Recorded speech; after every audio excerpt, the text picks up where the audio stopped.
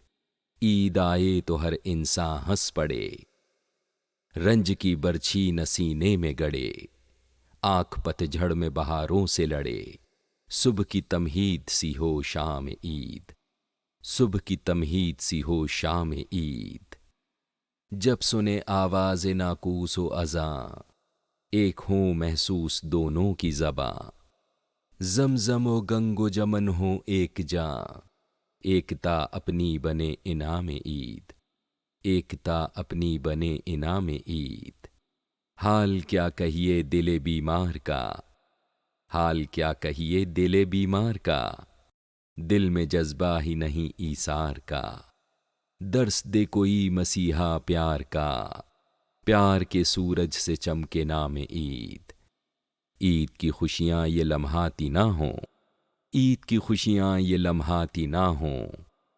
زخم ان خوشیوں کے براتی نہ ہوں،